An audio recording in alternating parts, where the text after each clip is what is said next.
Hey y'all, I'm Donna. And I'm Kerri. And we are Paranormal Chicks. Episode 16. We got our license, y'all. And I am with Typhoid Mary. Yes, I'm sorry. She is still sick 700 years later. Right? She's been to the doctor like 3 times. My gosh, yeah. And I don't even like doctors, y'all. She got a shot, y'all. That tells you how bad she felt. Yes, I was like, stick it in my ass. Oh, I'm sorry. I meant... the shot? The shot. You know, I mean, I like doctors. To date them. To date. Not... She definitely has white coat syndrome. Yeah, for sure. Okay, so y'all know we went to see Theresa Caputo this past weekend, and it was amazing. Well, tell them who she is if some people don't know. Oh, she's a Long Island medium. She has a show on TLC where she just is a medium, and she tours and does all these great things. So Donna's cousin... Who's like my aunt. Like, I call her aunt, but she is my cousin. Yeah. Well, her daughter bought her front row tickets to see Theresa. And her daughter didn't want to go with her, so she was like, Donna, you want to go? And Donna was like, hell yeah. And so Donna, her name's Nancy. Donna and Nancy had front row seats, and so Tiffany and I were like, we want to go. And so Tiffany and I got nosebleed sections. I may have almost died trekking it up those stairs. Girl, I would have used an elevator. No, because you could get up to the thing, but then you had to go up 16 to the 16th row once you got up there. Yeah. Luckily, we had an end seat, so I could, man spread. Yeah. Because it was too hot. I'm not about that life. I need space. There were a ton of empty seats, though. Really? Mm-hmm. But it was really awesome. She was, standing in front of Donna and Nancy at one point. Oh, my God. And she's so pretty. I knew she was pretty because she is. She's beautiful. But I'm like you. I didn't think that she would be so beautiful in person. Yes. And she's so freaking tiny. Tiny. So petite. Yes. I would tower over her like a Jolly Green Giant. Yes. So tell them about her ring. Oh, my God. Yeah. When she was in front of me, her ring... It was like a fucking prism because it was just bling, bling, bling, bling, bling, bling, bling. You could not see a band. It was just diamonds everywhere. Damn. I'm like, I can't even imagine how much money that cost. And then she had another ring on and a bracelet, and they were all just as big. So pretty. God. Bless her heart. She hurt her knee or something. I don't know. She never said what she did, but she had on a knee brace. And flats. So you know that she had on slip-on, bedazzled tennis shoes. Yeah, the kids. So you know her knee was fucking hurting if she wasn't in 7-inch heels. Yes, and a knee brace, but it's not just a... No, it was like a hinge knee brace. It was like a post-op brace. Yeah. Well, I mean, she could bend it, but yes. Yeah. Well, one time she was walking, it was close to the end. Yeah. And she was walking and she tripped and tweaked her knee. And started crying, y'all. At first I thought it was because it was a cry, And so at first I thought it was fake. And then I heard her do it again. And then they shut her mic off. And I was like, oh my, no, she's really hurt. Oh my God. And she had to take a couple of minutes of just standing there. Of course, all her entourage rushed over to her are you okay? Kind of thing. God bless her. But then she powered through. But I bet that she would have stayed longer than she did. Yeah. Because you could tell it was still really hurting. Yeah. She is so funny. Oh, my God, yes. And she's got a mouth like a sailor, too, and I love it. Yes. Okay, let's get into some of the stuff she said. Okay, sorry. Okay, so the very first, because she just, after she gives her little spiel for the spirits to know, okay, she's ready to work, she just jumps right the fuck in. She is who's the mother figure that died over here, So the mother and daughter that stood up first, I don't know I think it was a father figure actually that they said. So this mother and daughter stood up and I was like, oh fuck, Podunk done come to town. Yes. Shit, this is her first impression of Mississippi. Mm-hmm. This is bad. This is really bad. These are the people that news places they interview when it's a tornado and stuff. It was those people. Oh my God. I was like, oh fuck. The girl was standing there, because, they have her on screen. The girl was standing there she was a cow chewing gum. That's what I was like, girl, stop chewing your gum. But, like, everything Theresa would say to her, they would just, like, stare at her.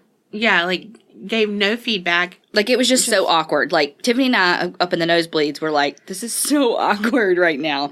And, of course, it was just the first one. Yes, but I was like, good Lord, you came here wanting to connect with someone. Yeah, because they're on, like, the second or third row. So, like, clearly you paid money to have really good tickets. Yeah. So, you wanted something. So, like, why are you acting like that? Yes. Okay, so we're not going to stay on this very long. But I wanted to tell one story that, okay, so this girl stood up. There were a couple of murders that came through, like 3 or 4, I think. 3 maybe. One of them, it was her friend that was murdered. Mm-hmm. And Theresa, when she was talking about each of those murders, there were a lot of times where she was like, I've never seen this before. Yeah. I don't know what this means. And she was saying, like, something with mud. Yeah, in a ditch. Yeah, and then she said, like, her hair keeps being pulled and stuff, and she's like she kept, like, grabbing the back of her hair, being like, she's pulling my hair, I don't know why. But, so it ended up, the girl was, like, she and a few friends went to a bar, everybody got out of her car to go into the bar, and then she, like, never went in the bar with them. Yeah. Like, she never showed back up. Well, the man who ended up killing her was, like, a classmate's dad, and they were like, why did she go with him? Like, it would have made no sense for her to be with him. And so they, like, Theresa kept, like, saying, she's pulling my hair. And she kind of took a break for a second, and she was like, okay, I don't really want to say this. She said that a lot, too. She's like, I don't really want to say this, but I have to. She was like, she didn't go with him voluntarily. That's why she's pulling my hair, because he pulled her hair, like, pulling her in the car.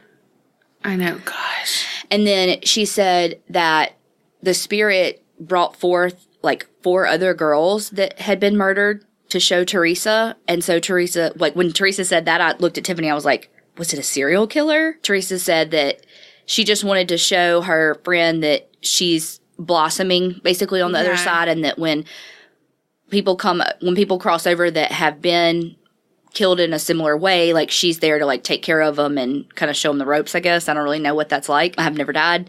So I did last week when tea came out of my fucking nose. Which I think is actually why you're sick. Man, it's a gift that keeps on giving. So anyway, it wasn't a serial killer that Theresa said. I don't know. Could have been. But she just was saying, like, hey, look, because I think that the girl was maybe heavily into drugs, and, you know, it was just a really bad situation. It was a bad situation. And so I don't know. Oh, and she said something about the one shoe, and she was found with... They went back and found her one shoe and stuff. So, I mean, like, she had more detail. Oh, yeah. We're leaving out a ton, but, I mean, we also don't want this to be 45 minutes while we tell you. And, you know, too, they don't record her lives to show later. Like, I think it's meant to be pretty private. Some when she's filming her. But she said this one was not recorded. Yeah, no. And so, again, I feel like it's kind of meant to be private, so that's why I'm also not really like, here's everybody's story. Yeah. Nancy, her son passed away actually just months after my mom. Yeah. So that's why she had wanted to go. And we both didn't get direct readings, but that's, like, explain to them what Theresa said. Y'all are going to hear me talk a lot today. Yeah, no. I'm sorry. Okay, so Theresa said that basically sometimes, like, she can't get to everybody. And so that when spirit is talking to another person, your spirit can be saying the same things to you, but again, Theresa's not talking directly to you. And so could be something that your spirits want you to know. And I think that really happened for Donna and Nancy both. We talked about it after the show. And they so I'm not putting words in their mouth. That's what they said. Donna just is typhoid Marion. Don't want to talk about it. So, yeah, there were just a couple of things, like, do you remember that she said when Theresa was in front of Donna, she started talking about a mother figure, and I was like, Donna, she's fucking talking to you. Yeah. Like, and she said mama, too. Yeah, she said mama. She said 333, which is, like, our number. Shit, there was something else. Wizard of Oz. Oh, my God. Y'all, Donna's favorite movie as a kid was Wizard of Oz, which I don't understand either, y'all. But then Theresa said, connecting with the letter M, and it was a girl behind Donna her name was, like, Melissa. Yeah. And so it wasn't Donna, but it was just like everything she was telling that girl, though, was applicable to Donna, you know? Yeah. And then there was another family with like a younger son that had passed, and that was very pertinent to Nancy, too. And so I think they both got what they needed, I hope, at least. Yeah. From others' readings. Yeah. It was definitely worth it. It was not worth... Well, again, I just felt bad after that day. And I really kind of wonder if that, like, made you relapse, is why you've been sick for so long, you know, because you weren't ready to get out and... Yeah. I mean, because it was like an hour and a half drive, and then... We were there. Like rain. Oh, God, it poured. Oh, and Theresa said that she hates rain. And, y'all, it was a gully washer came up. Yes. And you could hear it in the Coliseum. Yes. It was like... She was like, is that rain? Yeah. And she was like, I don't like rain. She's like, I talk to dead people, but I don't like rain. Anything else that happened this week? I've, like, worked every single day. I've, like, worked 2 weekends in a row. So this is, today we're actually recording on July 4th. So this is my first day off in, like, almost 3 weeks. So I have, like, it is all one huge blur. I have no idea. I know. What day it is. I know. No, I don't know. Donna's basically been at home dying. Yep. And I've been working. So here we are. Well, if you're in the Facebook group, you know that yesterday my ears were hurting really bad from the sinus pressure and stuff. And... like, I had, like, 6 hours of sleep over 3 days just on steroids that kept me up and, like, pain. Well, so I had messaged Kerri, and she had some eardrops, like, that numb or something. So I was like, okay, I'm coming to get them.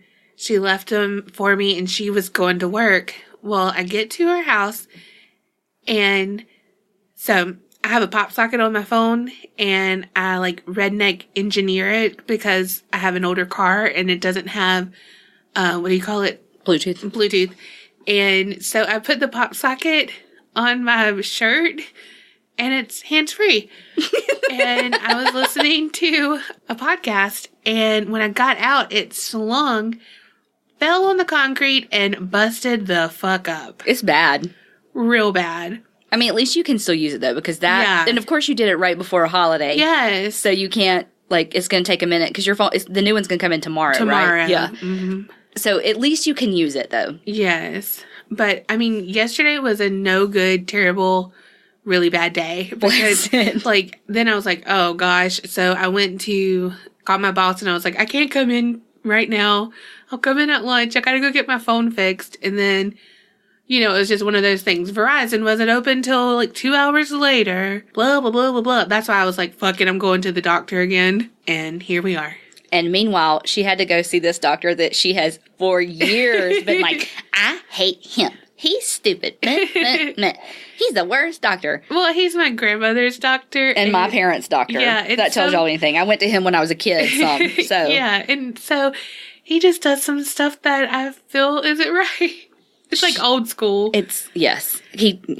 Whatever. He's a good doctor. Yeah. And, I was like, she was like, oh, fuck, I gotta go to see him. And I was like, watch you love him. She did. Walked in, loved him. The nurse was amazing. She stuck it in my ass. She gave me a shot in my hip and did not feel it like, I was like, oh my God. Love him all. He's my new boo. We good. Like, yes. Like, I will eat my words. I love him. But whatever. That's funny. He also said, so I have whatever autoimmune issues. And he was like, that also has a lot to do with you not getting well. Have we told them? I don't know. That I have, like, pre-lupus. Yeah, she has lupus. She has fake lupus. No, because she can't remember what it's called. It's some really long thing, but, I mean, it's, like, inflammatory. Something connective tissue, something. Autoimmune disease. Yeah. So it's like, had she not caught it when she caught it, this is only a few months old. Yeah. That she's known about it, it would have progressed into full-blown lupus. But she caught it early enough that... I WebMD'd myself, y'all. She legit did, y'all. She's like, I have lupus. And Tiffany and I were like, no, blah, blah, blah. And then she was like, no, I have this. And I was like, oh, fuck, you really may have lupus. And so we joked about it for like a month. Yeah. Tiffany's like, don't joke about it. And so then I'd be like, oh my God, my lupus. Little did I really know. It really was. Yes. So anyway. I go see a rheumatologist now. Like, she's 700. No, so that's also why it's taken her so long to get over it. Yeah.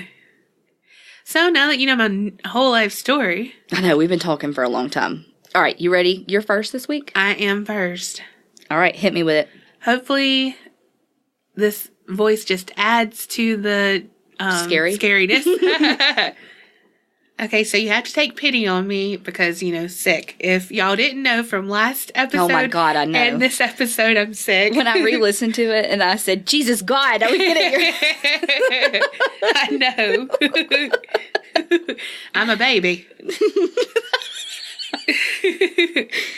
I'm still in your story. Like, this is something that you could have done, but I did. Hopefully you didn't do it this week. That bitch. That would be shitty. But finders keepers, found it, and I'm like, I'm using it. Okay. Picture it. Okay. A charming Midwestern town called VILLISCA, Iowa. Easy for you to say. Yeah. I keep wanting to call it Basilica. Oh, yeah. And I'm like, no, I had to do it up here. VILLISCA. Oh, I'm a professional. So it is said to mean pretty place or pleasant view. Okay. So it sounds so charming. But this is a paranormal story, so probably not. However. Ghosts. All of that changed the night of June 10th, 1912. So you really don't know this story? Okay, perfect. Because the name would have given it away. Yeah. Not Basilica. At 8 p.m., Josiah Moore watched his wife Sarah and their 4 children in their church's Children's Day program. Late night, right? Mm-hmm. I'm like, dang, Sunday at 8 p.m. Get those kids to bed. They got school tomorrow. Right. So his 4 kids, well, theirs, 11-year-old Herman, 9-year-old Catherine, 7-year-old Boyd, and 5-year-old Paul. So that particular night, of all the nights, all the lights went out in Georgia. Right. I sang that so many times in my head because, But all the lights were blackened due to a feud between the city and the electric company. Okay. So, street lights out. Well, that's reasonable. There were 2 friends of the Moore children, Lena and Ina Stillinger, ages 12 and 8. They were going to be walking to the grandmother's house after the program, but because all the streetlights are out, it's going to be dark, Mm-hmm.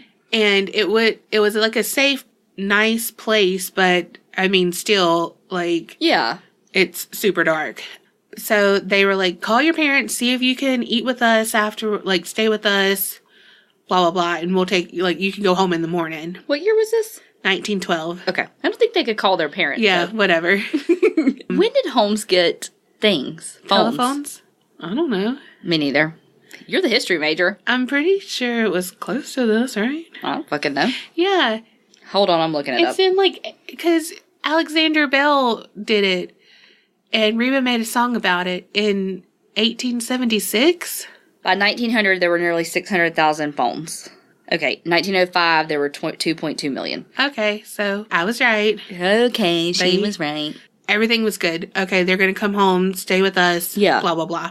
The Moore family and the Stillinger girls walked 3 blocks, arrived at home between 9:45 and 10 p.m.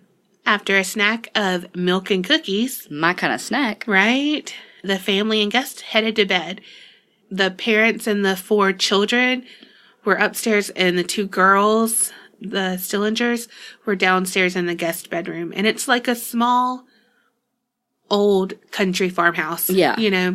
But little did they know that before they had made it home, someone had broken into their house. Well, not really broken in because everyone left their shit unlocked. Yeah. Because it's a pretty place or a pleasant view. 1912. Yeah. So someone was in there and they think he was hiding in the attic space, which was like just a closet basically up by the parents' room. Like, did he kill them with their love? Oh my God, Shawshank. No. The Green Mile. It's my medicine. I'm not as quick as I usually am. I'm not a whippersnapper. I know somebody said, Donna is so quick-witted. And they're like, oh, well, that's editing, huh? And I was like, no, she's that quick. Oh, thank you. Oh, my God. Okay. I almost made a joke, but I'm not. Oh, God. Hit me with it now. I'm as quick-witted as you are to come. I mean... Or orgasm. I mean, you know, the orgasm fits. Oh, my God. Oh, there was a line and we just crossed over it. Every single time. And y'all keep coming back, so thank you. Either we're a train wreck or they like us. They like us. They really like us. What had happened is that this person, he took Josiah's axe from the backyard like it was, still stuck in the wood. Yeah. Yeah. Because it was all picturesque and Pleasant View. Every time you say that, I think of the movie Pleasantville. Love that movie. It's concluded that between the hours of midnight and 5 a.m., the intruder slipped into the parents' rooms through the attic door, and he struck Josiah and Sarah multiple times with the axe to their head. Yeah. Josiah, he used, like, the sharp end of the axe. Oh, my God. Yeah. And with Sarah, he used the blunt end. Oh, my God. I don't know which one would be worse. Yeah, and you could see in the ceiling where when he was using the blunt end that the cast off. No, the thing would get stuck in the ceiling. Oh my God. Yeah. That is horrible. Yeah. So then he entered the adjoining room where the more children were sleeping, and they were sleeping two to a bed, and he had bludgeoned each of their heads with the blunt end of the axe. I wonder why he chose, to use the sharp end with the dad and then use the blunt end the rest of the time. I wonder just that thought process. Well, what people said is that it might have been faster to use the blunt end because the sharp end got stuck. God. Yeah. Yep. Okay. Well, the sharp end got stuck in the ceiling when he used the blunt end. Yeah. How low were those ceilings, or was he like a gorilla? Well, I mean, if you think about the axe, swinging. Yeah, I guess so. And it was kind of, like the, what do you call it? Peak of it, so the walls. I mean, the ceiling was kind of in a triangle. Yeah. Sorry. Okay, all I thought about was our friend Brittany. She was on vacation and she hurt her finger because she got it caught in a fan. And everybody was like, how in the fuck did you get your finger caught in the fan? And she was like, I was changing shirts and I'm a giant. She really is. She's like, I mean, I'm pretty tall for a girl. I'm 5'7". And she is 5'10" or 6 feet tall. She might be 6 feet tall. And she... that just made me think of it because I was like, is he a gorilla? But because she was like, and I'm a giant. Yes. Everyone's like, oh, that makes sense. So then next he went downstairs and found the guest room where Lena and Ina slept. Oh, I like that name, Lena. Yeah. So he also took an axe to their heads, but not before Lena awakened, whatever. And her body was discovered pulled down on the bed with her underclothes removed. No. And her legs posed in a sexual manner. No. She was the only victim that had defensive wounds. No. On her arms and her body. Poor baby. Yep. So she was the only person awake while being murdered. God. So after murdering every person in that house, the killer proceeded back up the stairs and continued to systematically strike each of the heads of the deceased victims. Josiah's head was struck an estimated of 30 times. All of the victims were left unrecognizable. No. Oh my God. So the crime scene, the bedclothes were placed over what was left of Josiah and Sarah's head, An undershirt was placed over Herman's head, a dress covered Catherine's, and the rest of the victims had clothing over their face as well. Bless it. The clothing was hung over every mirror in the house, hiding any reflection. That's like a thing. Yeah. All of the curtains in the house were drawn shut, and 2 windows without curtains were shaded with clothing. I wonder if the mirror thing was one of 2 things. Was it because he didn't want to, like, see himself or them in the mirror? Or was he a creepster and didn't want their souls to get stuck in the mirror? Exactly. I think it was probably both. Okay. Like I said, they had axe marks in the bedroom ceilings. There were also marks found in the middle of the children's room ceilings. And what they said was that the killer was swinging the axe in a circular frenzy. Oh, God. Isn't that just heartbreaking? Like, whoa. Yeah, that's bad. Then, here's where we get weird. Oh, now we get weird? Mm-hmm. Okay. The killer left a 2-pound slab of wrapped bacon in a towel next to the axe in the Stillinger girls' room. What? Mm-hmm. Don't waste good bacon. It was cut from a bacon chunk found in an icebox. Like, from the house? Yeah. What? Yeah. I guess this is where the Golden State Killer got his MO. Also, next to the axe and the bacon was a short piece of keychain that did not belong to any of the Moores. Mm-hmm. Then, an untouched plate of food that was prepared was resting on the kitchen table along with a bowl of bloody water, and so he was like washing his hands. Oh, God. So, the next morning, approximately 5 a.m., their neighbor, Mary Peckham, was hanging laundry, being a nosy neighbor, and being like, hey, why are all the curtains drawn? You know, like, that's weird. We don't have electricity right now. Yeah. Open your curtains. Yeah. And then about 7, she was like, okay, no one has come outside to do anything, you know, like, these are farm people. They are up. They're, you know, doing all their shit. Up with the roosters. Yes. Unless they are Donna's roosters who used to crow in the middle of the night. Yes. Cock-a-doodle-doo. What is it called? I don't know. Yeah, crow. The rooster crowed. No, I don't know. Whatever the rooster does. This is why I used to have fear of if I ever had a kid, when they would be like, what does a rooster say? You know, that stuff. Like, I wouldn't know. That is funny. That's why you buy them that string thing, and it was like Old MacDonald, and it goes, the cow says, "Mrrr." That's old school as fuck, because it is not a string anymore. Oh, fuck. It's just really? like a pull down. Oh, man. It's like a slot machine. That's funny. Mine had a string. Did yours? Yes. But they have not had strings for a long fucking time because kids get choked. Oh. I actually don't know if that's why, but it sounded good. That's funny. Okay, so she approached the door, went to open it, like, knock, no one came, went to open it, and it's locked from, he locked it when he left. Yeah, well, which they don't is lock, sketch. Yeah, they don't lock the doors. So then she called Josiah's brother, Ross, and so he attempted to look in the bedroom, knocked, shouted, everything. He then, it says he produced his keys and found one that opened the door. Like, why would you... Right. I mean, who cares if they don't answer and you're, like, breaking in? Like, why do you have to waste time? They could be... Yes. They could have been alive and you could have helped them. Like, if you got a key, just use it. Well, and if you don't have a key, just go in. Yeah.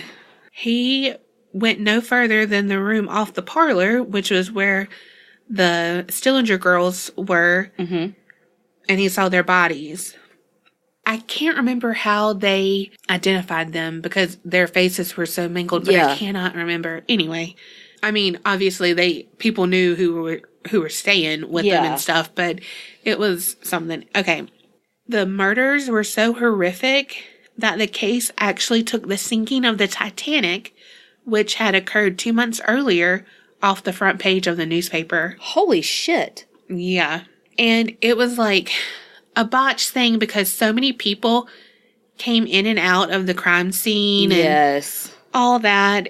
they said that people, like neighbors and stuff, would come in and like look and like take pictures of the body. Like, who does that? I mean, not me. No. I just looked that shit up on the internet. Yeah. I want somebody else to go take them. Like, oh my gosh. So they investigated, but it remains unsolved. Still? Yeah. Holy shit. Yep. A few suspects were named, but none of them panned out. The first was Frank Jones, a local businessman who was in competition with Joe. He had worked for Jones forever in the farm equipment sales, and then he left and started his own business. Okay. And it was doing really well. So they were like, Jones wants, yeah, whatever. Did y'all get that? Oh, Lord. She's got Sudafed brain. Oh, right. There was also a rumor that Josiah, they called him Joe, and that threw me off for a minute, that Joe is having an affair with Jones's daughter-in-law. Nothing was founded with that. Okay. But the townspeople said, whatever the case may be, they held grudges with each other, but they didn't think it would lead to murder. Yeah, I mean, that's pretty excessive. And, like, kids. Yes, not just kill him, kill, like, a family annihilator, basically. Yeah. Only not because it's not his family. The second suspect, and he seemed more likely, was Lynn George Jacqueline Kelly, and he was an English immigrant who had a history of sexual deviancy and mental problems. He was a traveling preacher, and he admitted to being in town that night, and he left early the next morning.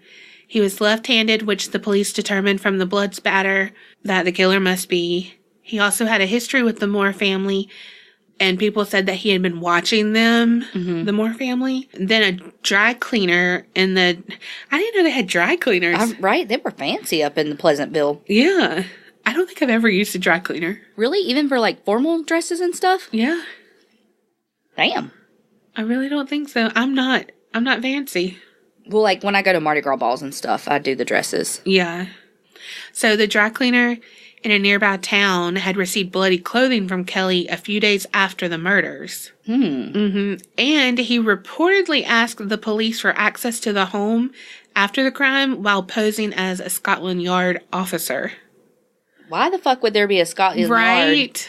Right. He had mental problems. He did, bless it. And at one point, after a long interrogation, he eventually signed a confession. But he recanted, and no jury found him, guilty. Well, yeah, because, I mean, think about how many people even now today, do false confessions because of the interrogation practices. Like, so God only knows what it was like in 1912. I mean, think of Brendan Dassey. Yeah. I mean, especially for someone who killed an entire fucking family. Right. With these kids, 5, 6 kids. That's really all of that. Okay. But I had to tell you all of that. For all this next coming part to make sense. Got it. Well, not to make sense, but, to know the backstory. Okay. So, after changing hands multiple times, house is now... So it was sold to a local museum operator, Darwin Lynn, in 1994. So he immediately started renovations on the home, and he restored it to near perfect replica of the condition of the house at the time of the murders. And he gave the site a grisly new name, VILLISCA Axe Murder House. Oh, God. Yeah, it's like a sign there in creepy, drippy writing. Oh, God. Yeah. He passed in 2011. His wife, Martha, took over and still allows guests. You can tour or stay the night. Stay the night, it's like $400. Holy fuck. Yeah. So people were like, all right, Darwin is just doing this for money, blah, blah, blah, blah, blah, because no one said it was haunted before that. But there's actually been instances. Okay. But also, no one renovated it, back to... Right. All of that. So, in early 1930s, the house was rented out to Homer and Bonnie Ritner? R-I-T-N-E-R? Ritner is what I would say, but I pronounce everything wrong. Well, I'm blaming it on the Sudafed. Okay. And I'm not even taking Sudafed. Oh, but I'm on Mucinex D, and he was like, I have to prescribe it because people make meth. Damn. And I was like, yeah, not me. Just need to get my nose and my ears clear. If I was on meth, I'd be skinny. Right? And have no teeth. It would be like reverting back to your childhood. Damn. Did my mama... No, I was still fat. Little Michelin Man. So the young couple married in November of 1930. Shortly after, she was expecting. They had little money, but were able to put down a deposit and move into this house. Okay. But shortly after the couple moved in, Bonnie told Homer that she thought someone was in the house, and she always felt like she was being watched. She heard strange noises throughout the night, and she also began seeing images of a man holding an axe looming over the foot of their bed. Oh my God, could you imagine? No. So she became hysterical, woke Homer, and he tried to calm her down. The instances got so frequent and intense that they actually went to a local physician, Dr. Cooper, and he was like, Bonnie, if you don't lower your stress level, you're going to lose your baby. Yeah. You got to calm down. So Homer was like, look, I'll stay up and I'll watch you. And that reminds me of Freddy Nightmare on Elm Street. When they're like, I'll watch you. And then they always fell asleep. Yeah, I was going to say, and then they fall asleep. Okay, so he watched and he, nothing happened for a while, but then he began hearing strange noises too. And then one evening, he heard the sound of someone walking up and down the stairs. And so he said it was so unsettling to hear footsteps, not just a creak, right. You know? So he was like, fuck this shit. I am going to try to get my money back because they have no money. Yeah. So he went to the local pool hall searching for the house's owner to ask for a refund because that's how that works. There, he found the pool hall's bartender. Lucky, right? Of course he found a bartender at a pool hall. True. Okay, I was like, what's the... But, I don't know. And it's duh. I just so happened to find him and a drink. Yeah. You know what I mean? And can you make it a double? Right. Like everyone does to a bartender, he explained his woes and worries. So then the bartender was like, I got something for you. Opened a cigar box, right? And inside of it was a bone fragment. And it was a piece of Josiah Moore's skull. What? Mm-hmm. From people traipsing all around and shit. Holy fuck. People got shit. Bones. Oh yes. My God. What? Holy shit. Homer was like, fuck this shit. Rushed home, collected his belongings. Because then, he, told everything about everything. Well, I was going to say, so they didn't know. I don't think they knew. Okay. And he left with his wife, Bonnie. They decided to live with relatives and never got a refund or a deposit for their... Yeah, holy shit. A refund for their deposit. Is that what I said? You said they never got a refund or a deposit. Oh, okay. It worked. I knew what you meant. Forgot that F on the thing, and it just was or. For. I got it. Or. Yeah, it took me a second, but...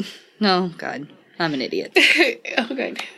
They said another incident was reported by John and Allie Geisman, who purchased the house.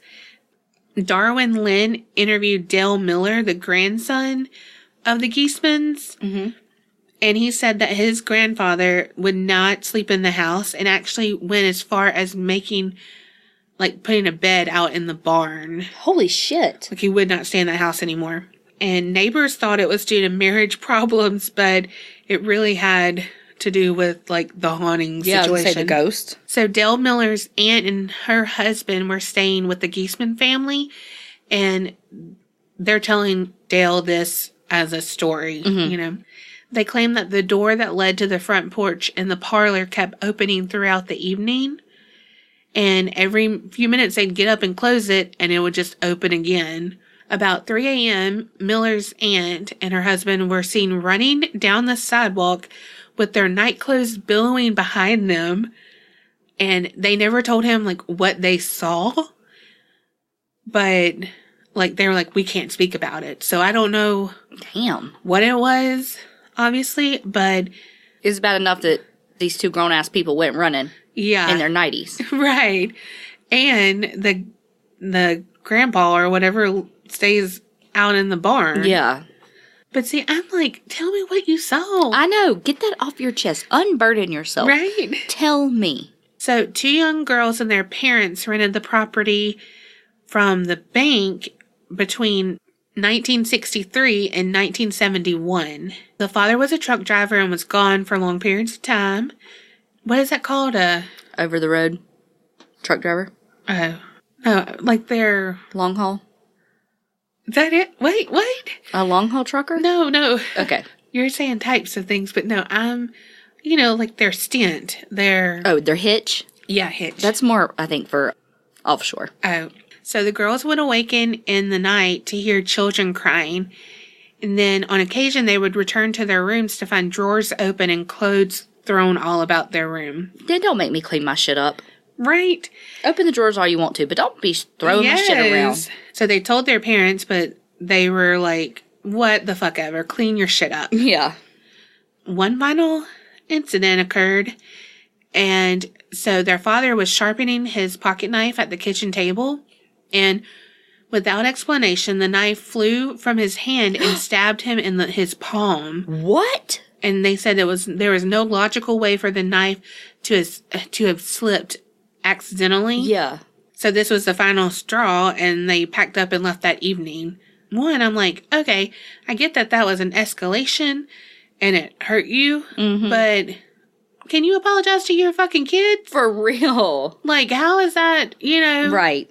Like, oh, we're lying and we're destroying our room, but you didn't, like, have a little slippy slip? Yeah. But, slippy slip. Okay, so today, there's still lots of fucking activity. Strange sounds, screaming. Some guests have claimed to see random pools of blood on the floor.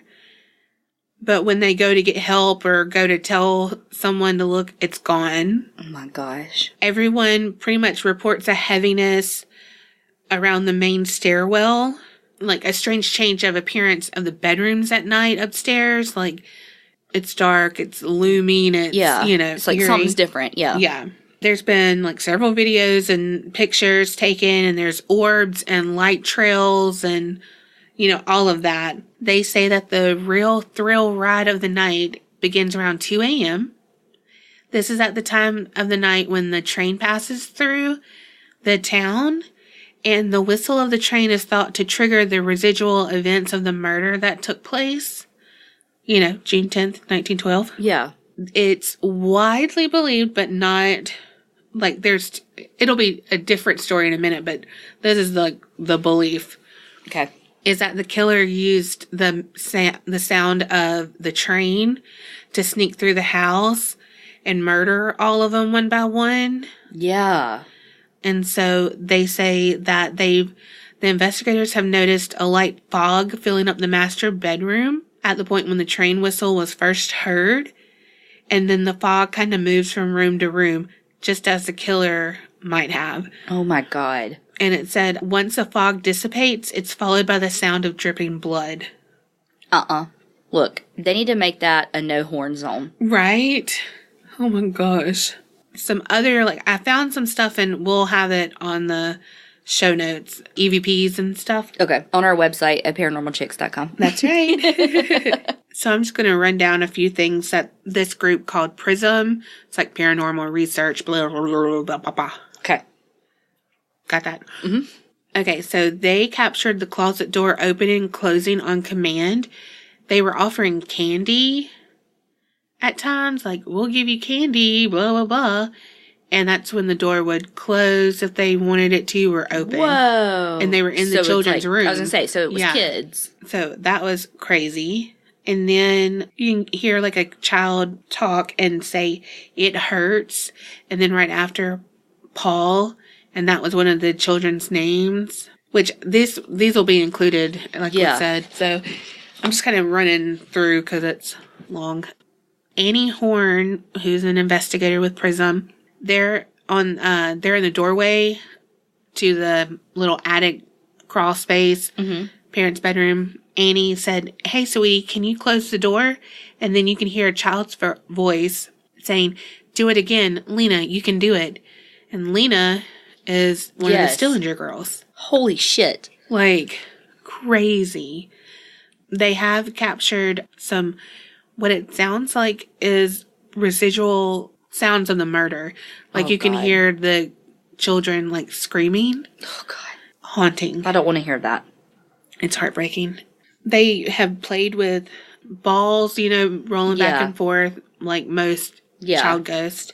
One group, they had a toy manipulation, like they had to switch thing on, They did that. I just thought of this. Is that like, okay, so the kids that are usually ghosts in these stories were killed like 1912, Yeah. like when they had very simple games. Like, I wonder in 100 years, like what games are they going to be able to get kids that are ghosts from now to play with? You know what I mean? Yeah. Because like kids back then, it's like, here, roll the ball to me. And they're like, okay. Yeah. And now kids like, 2 years old, where's my iPad? Right. It's like, oh, I don't know. I just thought of that. Here's a Game Boy, play Zelda. Actually, that's too old too. Yes, way too old. God. I know. Here's Minecraft. Show me how to build a house. Yes. Like, I mean, there's been so many people that go, Yeah. This one group, they had scratches on their skin that got darker as the night went on after they did a spirit box session. He said that it captured, like, when they were doing the thing, you need it, I hurt you, and he knows. And that's when they got those scratches. So, like, I hurt you, and there's scratches. That same guy, it was him and his friend doing a overnight stay. And he said that their night was insane, again, with the scratches and stuff. And he said he captured so many experiences, he's going to get it up on his website, blah, blah, blah. We had disembodied voices, footsteps above us, footsteps below us, devices turning on, cameras shutting off, and they actually captured furniture moving if we ask for a sign of presence in the room. Dang. So I found a podcast called Laughing in the Dark by Sarah Jones. And this is a mini-sode number 5.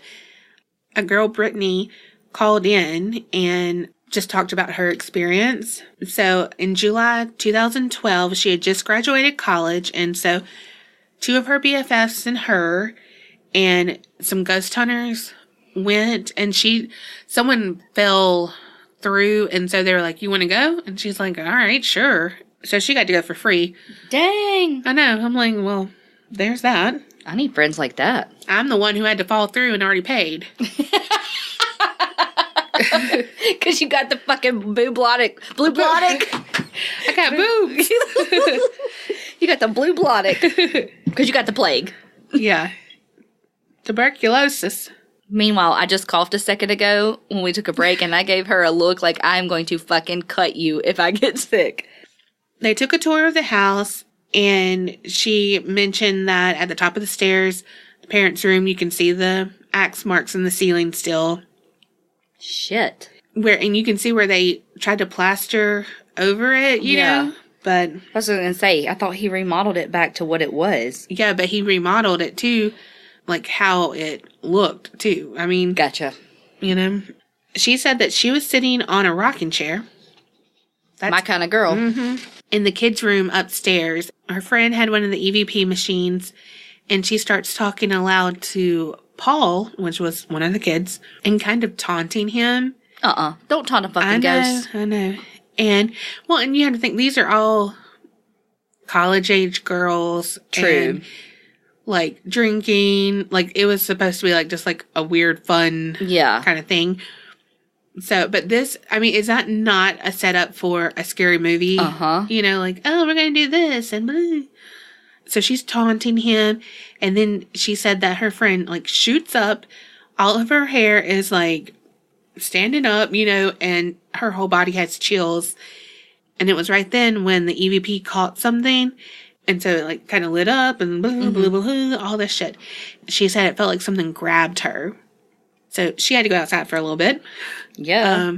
Then they started rolling the ball in the hallway, and after a few minutes, it started rolling back to them. In the kids' room, again, the doors would open and shut all the time, which they've had that in multiple things now. Closet doors are scary anyway. Yeah, they are. Like, no ma'am. That would be the one thing. One thing has to happen. The closet door creaks open, and I'm like, done. Samesies. Yep. They heard children's laughter and footsteps on the stairs, and also 2 of the girls were dared to lay down in the floor of that crawl space attic, and that's where the killer was thought to have hidden out.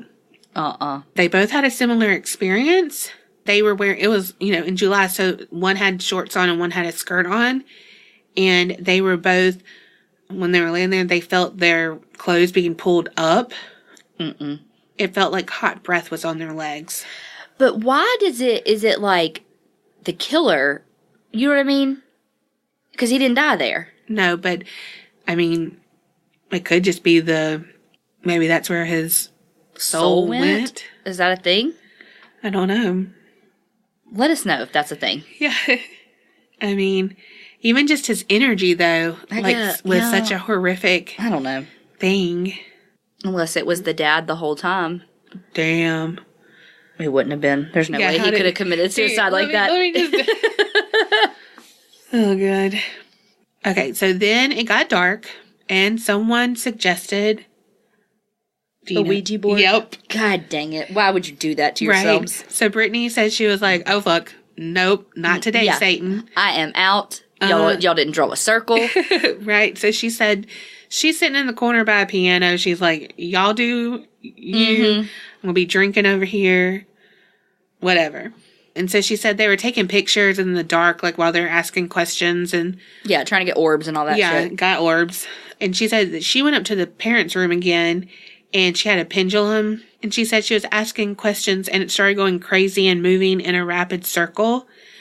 And then all of a sudden, she got sick to her stomach and actually vomited on the side of the bed. Oh, my God. On the floor. And so she was like, oh, fuck. So they went out to she went out to the farm, the barn area, and that had air conditioning stuff in there and, like, away from the house a little bit. She was like, okay. Well, so everyone started kind of feeling bad, and they're like, all right, we're going to go, but let's do one more sweep of it, since we paid, blah, blah, blah. So, I'm saying blah, blah, blah a lot. I'm so sorry. But blah, blah, blah. So, there was a candle from their Ouija board seance thing. When they went, it was lit. So, they blew it out. They walked, doing their little, came back, it was lit again. Blew it out again, lit itself again. Holy shit. Yeah. So they were like, skirt, Lego. Yeah. My Lego. Yeah. That's what I would say. Right. Meanwhile, they're like, let's drink. And I'm like, no, let's eat. Right. I brought the bud. I brought this. But anyone brought chips and salsa? Yes. Gonna get a little guacamole, cheese dip. Sour cream. Make some nachos. Maybe not Mexican. Why did my brain go to Mexican? The tea's still in your head. For real. Okay, so they ended up leaving about 4:30 a.m. So that was like quick little trip, Yeah. And I have to talk about it. Ghost Adventures had a time here. Your boyfriend, Justin? Zach. Same thing. Season 4, episode 10, if you want to watch it. Just going to run down real quick of that. One of the guys Zach was interviewing had done a hunt, and when they asked who was with the spirits, they named Kelly. And they think they were naming the Reverend Kelly, who they thought might have been the killer. Whoa. Yeah. And then they also captured an EVP on the stairs, and it was like a breathy male, and it kind of like huffed, and it's like, I killed 6 kids. What? It's, again, it's an EVP, so it's more muffled, that's it. That was a good impression. Thank you. Just call me whatever her name is on Big Brother. So, they also called doors closing. Zingbot? No. Oh, Sam. Yeah, the girl who I was like, what? Robot. They could not have picked a better contestant to be a robot. Her voice is perfect. Robot. Yes. If y'all don't watch Big Brother, you've only missed 3 episodes. Get it. Because we love this show. Yes. It's like the only show that I'm caught up on right now. Like, I literally, last night, watched the season finale of SVU. Damn. That's how far back on TV I am. But I'm caught up on Big Brother. Yeah. They also caught doors closing by themselves on camera. They were using the spirit box and asked if anyone was there. They got a girl's voice saying Lena and a boy's voice saying Paul. Cool. Yeah, and Lena is so clear, too. Well, and you know, that's interesting, though, that, like, everything keeps saying Lena and Paul. Like, that clearly they're, like, the strongest spirits. Yeah, and Lena, though, was the one who was... alive. Yeah. 2014, there was a group of paranormal investigators, and there was a guy named Robert Stephen Larson Jr., and he actually stabbed himself while he was inside the house. He was 37 years old. Oh my gosh. He had arrived with a group of friends. You know, the Montgomery County Sheriff Joe Sampson said that he believed that Larson was alone in the house at the time of the incident and called his friends for help when the stabbing occurred. He stabbed himself? Yes. When they arrived, they found Larson stabbed in the chest. He had a self-inflicted wound. He was flown from a local hospital to Creighton University Medical Care in Omaha, Iowa. Right? I know. I was like, okay. Iowa. Okay. Cool. Since the incident, Larson has recovered from his injuries. The details are vague, but apparently just after midnight, his cries were heard, and the other groups, you know, found that he had stabbed himself with an unknown object.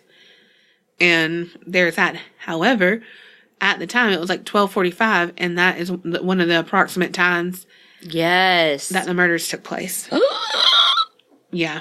He didn't kill himself, or he didn't try to kill himself. Who stabs themselves? Yeah.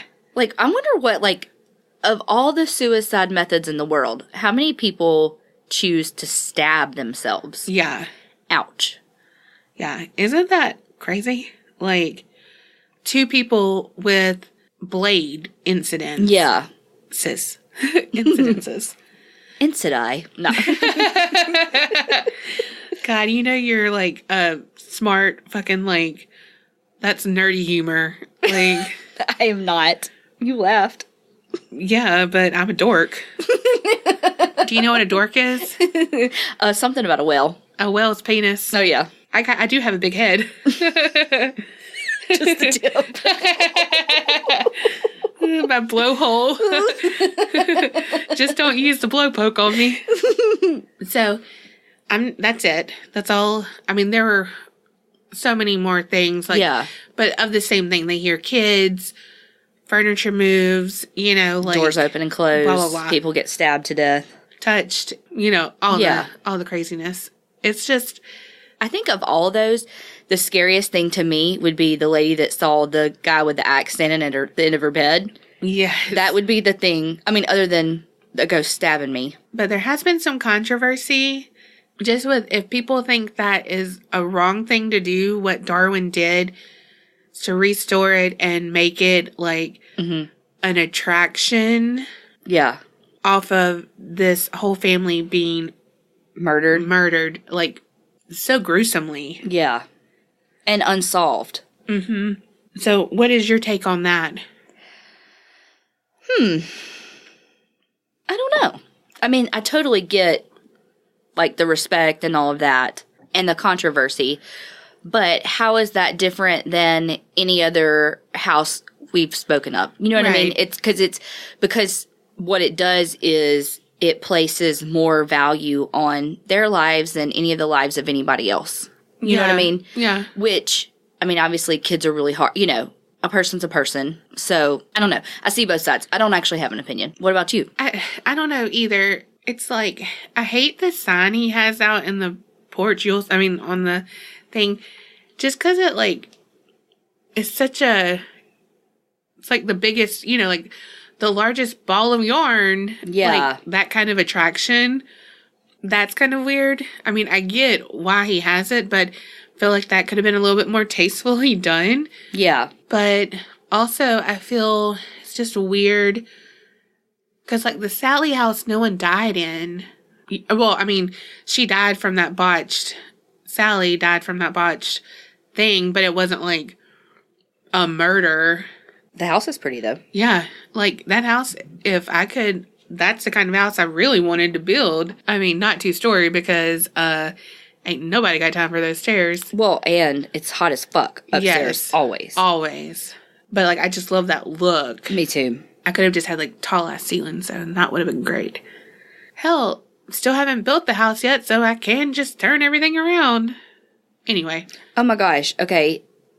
Well, they obviously changed the picture out front because, or the sign, because look at this sign, but this looks like a bunch of people were on, like, real cyclists, and they, like, are playing dead outside the Oh my thing. God. And so it's like, but look, that sign's different. It's more like block print than, like, that drippy, stupid that's print. better. Yeah, but, I mean, I don't know. I think that, how is that different than our podcasts? You know what I mean? Yeah. Because we joke and we make light of difficult situations. Yeah. And I think that that's what people are doing in the case of this house, too. You know? Well, I don't think it's necessarily in a disrespectful way. I think it's in a, holy crap, one, we're remembering this. Yeah. We're remembering the victims and, you know, but also it's intriguing.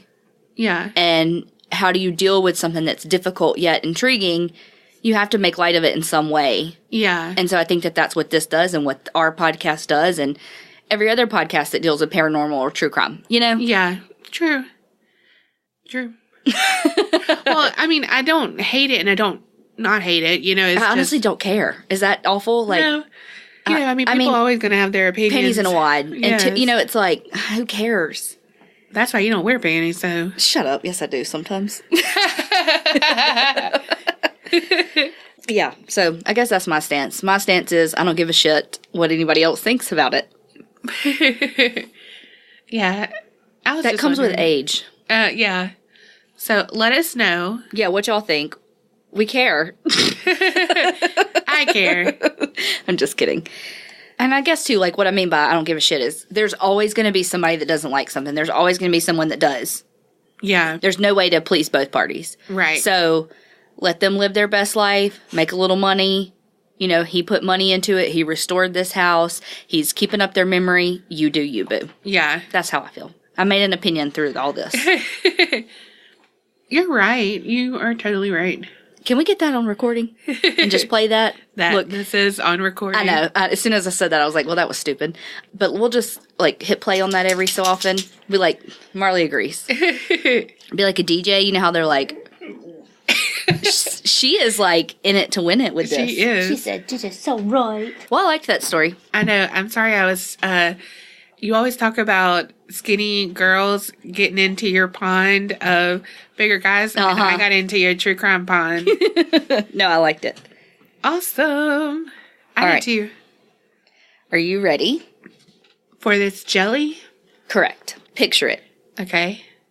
Chicago, Okay. circa 1887. Okay. World's Fair's coming to town. Ooh. And you need a hotel to sleep in. Ooh. You should go to the Murder Castle What? with H.H. Holmes. Yes. Oh my God. I'm so excited. Excited like you were about the Toy Box Killer because Oh we my know how gosh. that went. I know, right? But I know about him, but I don't know all the details. And I was going to listen to something. I was like, no, Carrie's going to do this one day. And I want it to like. All be a surprise. Yes. Oh my gosh. I think my throat just got better. Nope, still sound like this. Okay, so H.H. Holmes was born Herman Webster Mudgett in New Hampshire. Mudgett? Mm-hmm. Mudgett. I would have went by H.H. Holmes too. Right? Okay, so he was born May 16th, 1861. So he was the third born. He had an older sister, Ellen, and an older brother, Arthur, and a younger brother, Henry, and a younger sister, Mary. Dang. I mean, it was the 1800s. They didn't have birth control. So his father was from a farming family, and then his dad worked as a farmer, a trader, a house painter, kind of jack of all trades. Master of none. Samesies. His parents were very devout Methodists too, and so H.H. Holmes is known as America's first serial killer. He wasn't by any means. He was not the first serial killer, but he just kind of has this larger than life kind of persona. And so people tried to fit him into what we think of as a typical upbringing for a serial killer. And so there were people that said that his father was violent and that he killed animals and all this stuff. But when you actually look at eyewitnesses accounts and all of that, he wasn't. He had a very strict religious upbringing. Religious, not religious. Oh, who are you? Me adding T's onto everything? So yes, he had that strict religious upbringing, but kind of who didn't in 1861, Yeah. That was kind of what you did. So And had sex, apparently. Yeah. Yes. But they say his father would use starvation and isolation to punish them. And his mom was very distant and cold. And that some stuff says that his father would soak kerosene, soak wash rags in kerosene and put it over the mouths of the kids to quieten them down when they were crying. But again, that probably actually didn't happen. Oh. Okay. Because again, it's a lot of the stuff about him is actually not true. Yeah. A shit ton of stuff about him. Really? Yeah. So, but one thing that is true is that when he was younger, he was bullied a lot. And he was really scared of the town doctor. He had white coat syndrome too, just like you. Yep. So, the bullies... Holmes is my homie. Oh, God. Okay, so this is what his bullies did, little shitheads. Locked him in the doctor's office and, was poking him with the skeleton hands. Dang. So terrible. But I'm laughing. Damn. I know, it's bad. Yeah. So, what do we think that did? Created a fascination. As with all kids who experience some sort of torture, they ended up, they can... Phobias turn into fetishes. Yes. Mm-hmm. So, when he was 16, he graduated from high school and took a teaching job, and then... What did you say? A teaching job? Oh, I thought you said teaching job. I may have. Okay, so on July 4th... Hey! Oh my gosh! 1878, he married Clara Lovering. No, just kidding. Lovering. And they had a son, Robert Lovering Mudgett, who was born February 3rd, 1880. Robert, ended up being an accountant and, was the city manager for Orlando. Wow. Yeah. After that, Holmes enrolled in the University of Vermont at 18, but he was like, I don't like this school. And so after a year, he quit. Then, in 1882, he got into University of Michigan's Department of Medicine and Surgery, and he graduated in 1884, so after he passed all exams. So he was a doctor.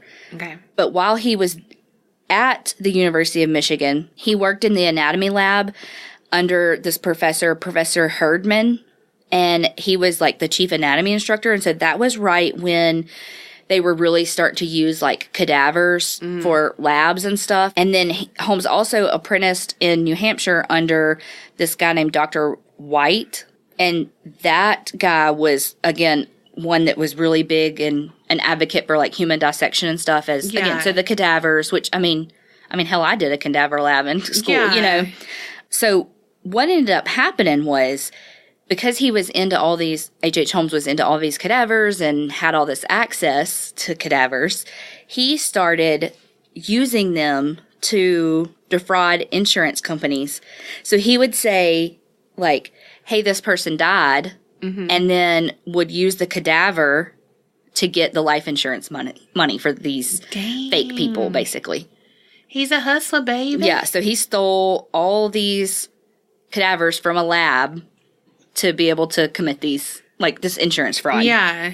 when you worked on cadavers, did you, like, just think this person, like, had a life and, like, he had memories or, you know what I mean? Yes and no. I mean, it's a clinical setting, so it's not like being, like, at a funeral, you know, and you don't know them. I mean, you know, like, this is an 87-year-old man with a history of diabetes and blah, blah, blah, blah. Like, and so you know that, but you're there to learn. And so we were looking at muscles and how they pull. And I mean, you pull the muscle and make the arm move to see how, I mean, like, you know what I mean? So you are in it. But that's why I can't do that, because I don't think in those terms. Like, all I think are empathetic thoughts and, like, wondering about his life, making a narrative in my head. Yeah, and I don't do that. That's not how my brain works. Yeah. I just was thinking, like, it's so weird. Well, I want to say, I could be making this up. I don't know. But I know because we went, like, once a month for, like, 4 months, I think. And so one of the cadavers had a pacemaker. And so, like, the physician that was over it was saying that, like, when they first got it, his pacemaker would beep sometimes. Oh, my gosh. Yeah. Again, that may not be all the details, but I just remember something with the pacemaker making noise, you know. Yeah. So in 1884, before he finished medical school, it's reported that he was really awful to his wife, Clara, like, was very violent towards her. Gosh. And so she was like, fuck this, and moved back to New Hampshire to, like, live with her family, you know, which, like, good for her. Yeah. You know? Did she take the kid? Yes. Awesome. Sure. No, I think she did. And, like, later, I guess when she was, like, asked questions, she was like, I didn't talk to him after that. You know, wow. I don't know anything about him after that. Then he moved to Morris Forks, New York. Whew. Whoa. That was a tongue twister.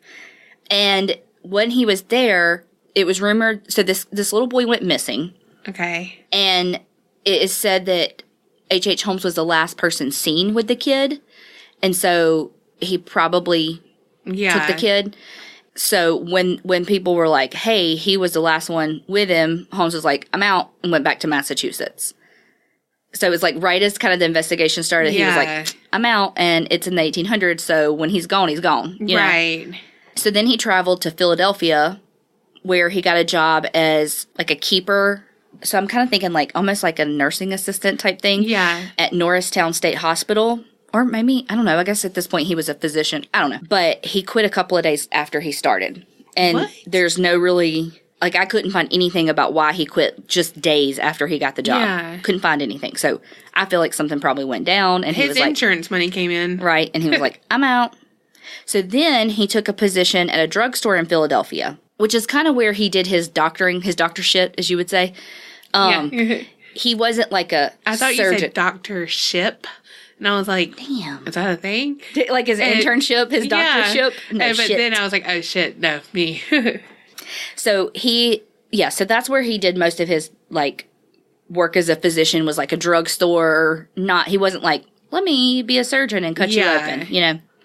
So while he was working at this pharmacy, a boy came in that was sick, and H.H. Holmes gave him some medicine from the pharmacy, and the boy ended up dying. And so everybody's like, well, he got this medicine from the pharmacist. It's got to be him, kind of thing. So as soon as the boy died, Holmes again was like, peace, I'm out. Damn. And moved again. So there's just kind of like already a little bit of a trail of, you know, weird things happening. Yeah. But he leaves before an investigation really can even take place. Yeah. God, so, I want to know these answers. What did he do? We will never know. Right after the boy died from the medicine at the pharmacy, he changed his name to H.H. Holmes. And it is for Henry Howard Holmes. And so again, he does that because, I mean, he's a hustler. He's a schemer. He's always plotting. He's trying to get money, you know. And so he didn't want the life insurance scams and those two boys and all that to be connected to him. Yeah. And so that's when he changed his name to H.H. Holmes. From there, he moved to Chicago. What does he do for, like, I'm a doctor. Here's my, like, diploma. Whatever, but it has a different name on it. I don't know that people cared that much back then. Oh. You know? I mean, I don't have an answer, but yeah, I don't think that people cared, really. Okay. You say you're a doctor, you're a doctor. Kind of like us on the podcast. So later, when he, in his confession... Was that laugh weird? Yes, it was very weird. I just replayed it in my head. Yeah, it was very weird. And, like, through your straw, so it was, like, kind of echoey. Yeah. Okay, sorry. No, it's fine. Later, when he confessed, he said that also around that time when he was in medical school, he killed a former classmate whose name was Dr. Robert Leacock, and that was in 1886, and he killed him for money. Gosh. But Dr. Leacock actually died in Watford, in Ontario, on October 5th, 1888. So, he said he killed this guy that he didn't actually kill. So that's kind of his pattern too. He's a hustler. He's always scheming, but he's also fabricating or, making himself sound. He is just a con man through and through. Yes. So in late 1886, while he was still married to Clara, Holmes married Myrta Belknap. Myrta Belknap? Yep. Okay. So he filed for divorce from Clara a few weeks later, like after he married. What? Yeah.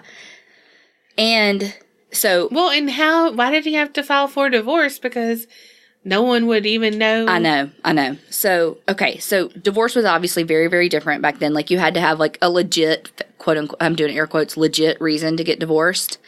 And so he said that Clara was having all these affairs. And so that's why he was basically like suing for divorce, but he had no proof, no nothing. And so of course it went nowhere. But if you look back at all the paperwork from that time, it kind of shows that Clara probably didn't even know about the suit. Like it never even got to her. So he's making all these claims that she doesn't even know he's making. Yeah. Wasting fucking money. Yeah. And so that's part of why it never went anywhere. She didn't even know shit. Well, he is a fucking enigma right now. The divorce suit was dismissed in 1891 on the grounds of want of prosecution. Whatever that means. I think it means no evidence. Said, get the fuck out of here. Yeah, the judge was like, you are dumb. Bye. Boy, bye. You is not kind. You is not smart. You is a hustler, baby. Okay. So he had a daughter with Myrta. I don't know. Her name was Lucy. Oh, I love that Lucy name. Theodate Holmes. His mom's name was Theodate. That's why Theodate. Mm-hmm. And she was born in Chicago. And as an adult, Lucy became a school teacher. Oh, I know, isn't that sweet? God bless her. Okay, so then Holmes married a girl. Now, I don't really know why that ended or how it ended, but he married someone else named Georgina Yoke on January 17th of 1894. So damn.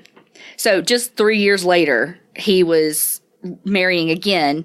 Meanwhile, he's still married to Clara and Myrta. Oh my God. So he's married to 3 women at the same time. Yeah. He is something else. Yeah. So while in Chicago, remember he kind of does like the pharmacy thing. I bet his favorite ice cream flavor was that Neapolitan because it had so many different flavors in it. Maybe.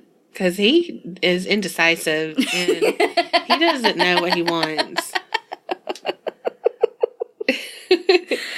Oh my God. I wish y'all could see the way she's sitting right now because it's a little Buddha-esque.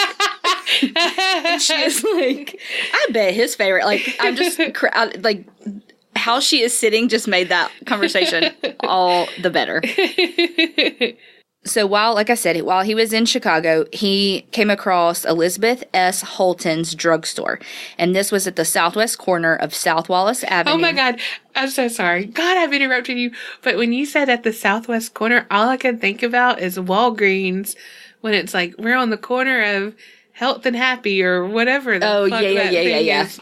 Sorry, I just got medication yesterday, and so I had to hear that shit. Oh my God. Okay. Okay, sorry. Okay, so he's at the southwest corner of Wealth and Happiness. No. That's what it is. No, Health and Happiness. Whatever. Oh my This is gosh. not an ad. But if you want it to, no. Yeah, I shop at Walgreens all the fucking time. Me too. I will go to Walgreens before I go to Walmart in a minute. Oh, for sure. Elizabeth S. Holton's drugstore was on the corner of Southwest Wallace Avenue and West 63rd Street in Inglewood, which is like, I think, a suburb of Chicago. Okay. She gave Holmes a job, and he was like a model employee. He was hardworking, blah, blah. For a day, and then he quit. No. He eventually bought the drugstore. Oh, damn. So one of the kind of, not conspiracies, but like whatever, conspiracies around this is that Elizabeth Holton was married to an older man, and that like very quickly after he bought the drugstore, that they both disappeared. Oh. Yeah.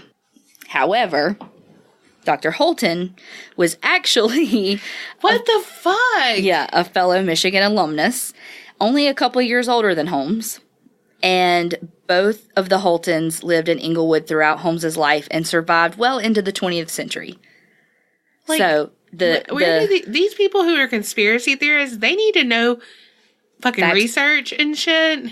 Well, a lot of the stuff that I read and watched on him talked about how that this whole case just speaks to journalism at the time, and that Sensationalism. yeah, and they would kind of print anything to get on the front page and sell, and so a lot of the stuff about him isn't true because of that. Yeah. So he's really not that wonderful. I mean, you know what I mean. Okay, let's just stop and go to another one. Yeah. And wonderful, he's not. You know what I mean? Yeah. Wonderful as in serial killer. Vicious. Terrible. Yeah. Okay, so after he got the drugstore, he bought this empty lot that was next to it, and that's when he began the construction in 1887 of like a 2-story kind of mixed-use building where there were apartments on the second floor and retail spaces on the bottom. Okay. And so the whole time for this place, there were always like shops and stuff and the retail stuff on the first floor. Okay. It ended up being three stories, but we'll talk about that in a second. So the construction of that place should have only taken 6 months, but it took 18 months because he would hire and fire workers so that Imagine that. Again, he's so indecisive. Well, but he's part of it. So they say part of it is so no one actually really knew the layout of the house. Oh. Kind of like the lady with the house in California. Oh, Winchester? Yeah, kind of like that. And that it said that the house had a lot of like trap doors, dead ends, secret passageways. But like I said, the first floor stayed open to the public, like the whole time. Oh my gosh. But could you imagine? No. But in 1888, he was actually sued by Aetna Iron and Steel because he wasn't paying them for the steel and the work and stuff. Wow. In 1892 is when he added the third floor, and he told investors and suppliers that he was going to use it as a hotel during the upcoming World's Columbian Exposition, which is like the World's Fair, and it was like a celebration of like Christopher Columbus coming over here. Oh, okay. America's first serial killer. Yeah. But the hotel portion technically was never finished. Dun, dun, dun. Okay, furniture suppliers said that Holmes was hiding their materials that he, like, never paid them for. Oh, my gosh. And so, like, they searched for it, trying to find it, and could never find it because of, like, all these supposedly, like, hidden rooms and stuff like that they could never actually find it. But they say that the second, and this could be, again, one of the, like, fabrications, but they say that the second floor was more confusing than the third. That it had 51 doors and 6 hallways and 35 rooms. And that, like, I'm not clear on as to, like, whether people actually stayed there because it's, like, the hotel was never finished. But then it's, like, guests complained that, like, that the rooms were so tiny they were, like, closets and that the ceilings were very low and, like, just had all these, complaints about it. So it's, again, it's not clear. But it said that each room had a gas pipe in it that was controlled by a panel in the bedroom closet of Holmes. So, like, he could control the gas in the room. Only him. And it's also said that the exit doors had alarms that would sound when guests tried to leave, and that there were trap doors, secret passageways, and a shaft door that led to the cellar, and that it was like, what did it say? It was like a greased kind of trap door thing, so like shit would slide easily down it. They said that the cellar was lined with brick, and it had a dissecting table in it. And that it had an elasticity tester, like a medieval torture device where it would like pull you. Yeah. But again, now most people are like, that's all fake. He didn't have any of that. Like, it was just a table. It wasn't like a dissecting table. Gosh. He didn't actually have an elasticity tester. Like, that. Now they're saying all that shit's fake. I know. Sorry to bust the H.H. Holmes bubble, but it ain't real. Damn. You're like that person. Oh my God. You're like the person that had that show that showed like Don't Ask. What is it? Don't Ask Jim or something like that? I have no idea what you're talking about. Okay. No, he did all of the magician stuff, like behind the mask or unmasking the magic or something. Yes. You know, I always want to know how stuff is done, but then when I know, I'm like, it just is so disappointing because it's not magical. Yeah. It's also said that most of the rooms of the hotel were windowless, and that there would be, again, stairways to no way, hallways that would just dead end. What did you say? Stairways to no way? Stairways to nowhere, hallways with dead ends. Okay. I was like, wait, what? And I told y'all about, like, the gas pipes, like, or some stuff called it gas pipes, some called it gas jets. There was a wooden disposal chute, and there was a person-sized kiln in the basement. Ooh. Is that real? No. Are you serious? I'm serious. Oh my fuck. What did he live in? A teepee? So he confessed to 26 murders, but not conspiracy theorists, because it's not really, it's like the fabrications of the stories. Yeah. Thought that the murders could be as high as 200. But what he would do was he would advertise the hotel being like, the accommodations are fantastic. And he would also like use classified ads to advertise for jobs for like within the hotel. Yeah. And then those damn classifieds they get you every time. I wrote, this doesn't make any fucking sense. I wrote, and marriage to himself are often, that makes sense. Advertising. I was like, what am I writing here? So the advertisements would either be for jobs in the hotel or like a personal ad, like, come marry me. Oh my God. So he would target young women. Yeah. So one of the victims that we do know was his mistress, Julia Smith. And she was actually already married to Ned Connor. And they had moved into H.H. Holmes' building and started working at the pharmacy. Well, the pharmacy's jewelry counter. God dang.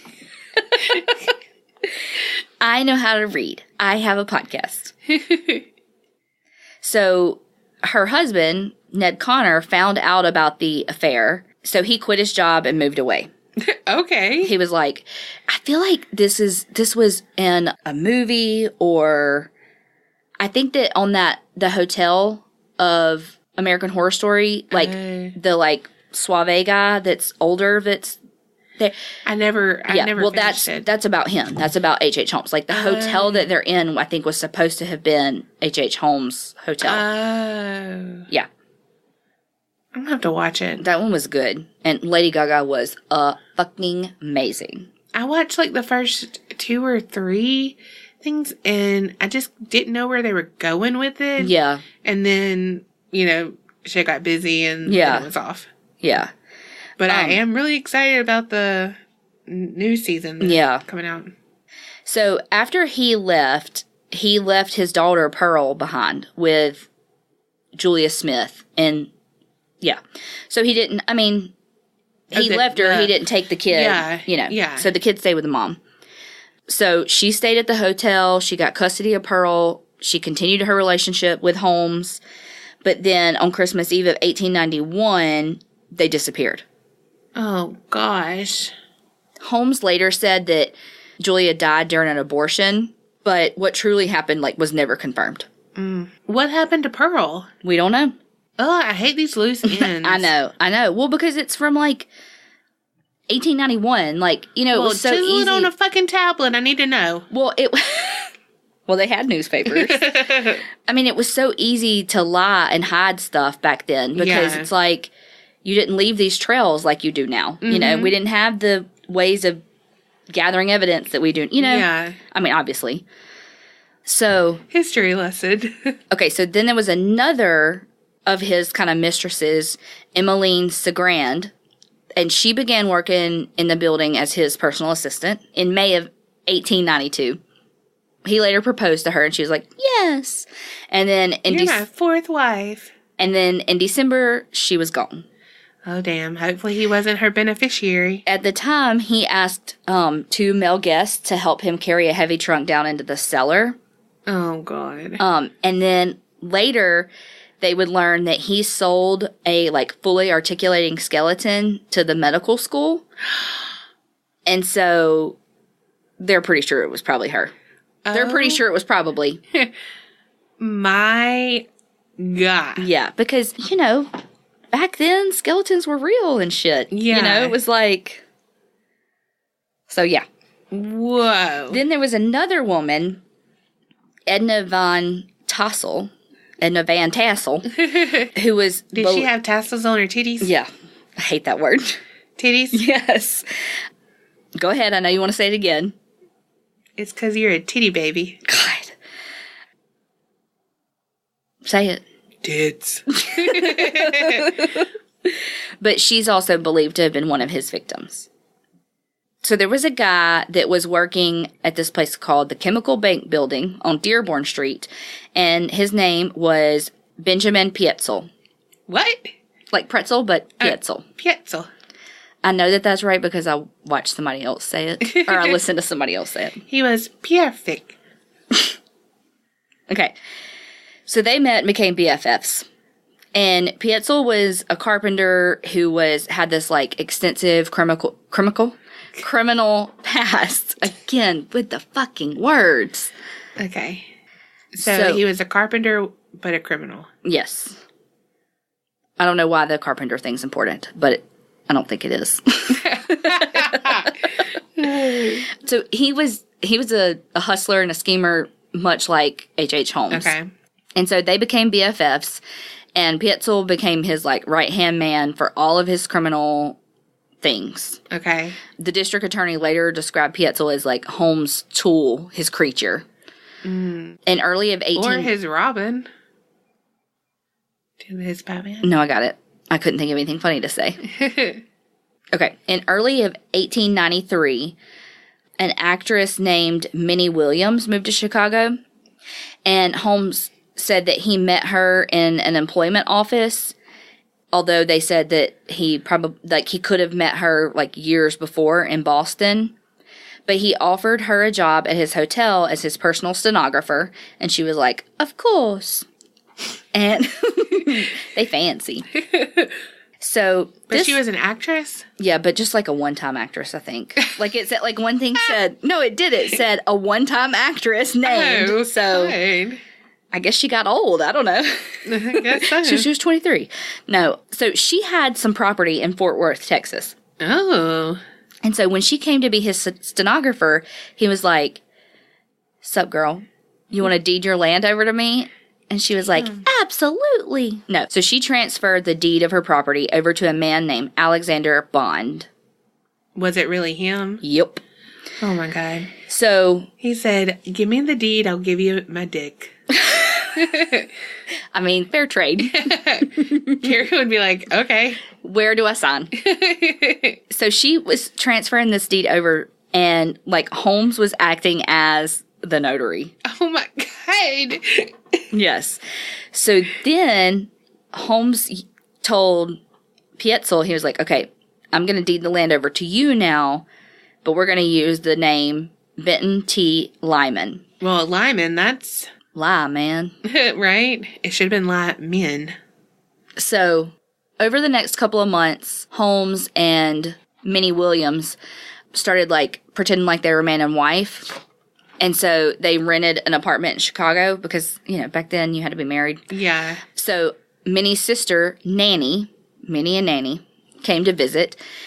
And she wrote back to her aunt. Let me back up so that's a little more clear. Okay, I was like... I know. This is so many names. I'm sorry. So Holmes and Minnie are living in an apartment. Okay. Minnie has a sister named Nanny.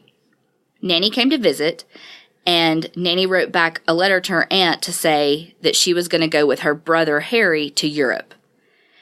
And after that, neither one of Minnie or Nanny were seen alive. Wow. And that was like July 5th, so tomorrow, 1893. Gosh.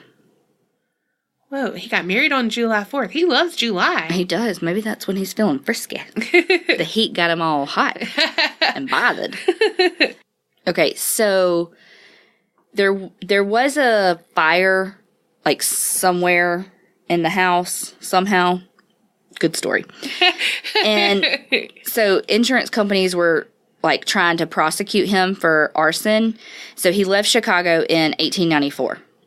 Then he reappeared in Fort Worth, Texas, which is where he had gotten the property from the Williams sisters. Yeah. And there he was trying to, like, do another, like, murder castle, much like he had in Chicago there.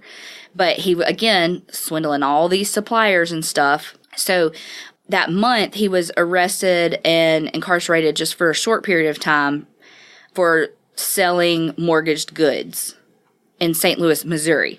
So it's like, he's like jumping all over the place. Yeah. Because he's this con man that, I mean, he can't stay in one place too long because people are going to catch on, you know? Yeah. So he's like jumping all over the place. So while he was in jail, he was bonded out or bailed out. So, but while he was in jail, he started talking to this outlaw named Marion Hedgepeth. That guy was serving a 25-year sentence. And so Holmes was like, look. Wait, what's his name? Marion Hedgepeth. Oh, I thought you said Mary Ann. No. And then you said he. Marion. And then I was like, wait, what? Marion. Okay. So Holmes was like, look, I got an idea. We can get $10,000 out of this insurance company if you let me. I'll take a policy out on myself, and then I'm going to fake my death. So he said, if you will get a $500 commission if you can give me the name of an attorney that can be trusted to, like, kind of keep the whole plan under wraps. Okay. So he was given the name of Jephthah Howe that was in St. Louis. So he's still up there. Jephthah Howe was in law practice with his brother, Alfonso, but his brother had nothing to do with any of it. Okay. So Jephthah was like, dude, Holmes, bro, genius. Let's do it. So Holmes faked his death, and the insurance company was like, I don't know about that. That seems sketch. And so the company was like, we're not going to pay. And so Holmes was like, all right, I'm out. I'm not going to push it because I don't want to draw more attention to it.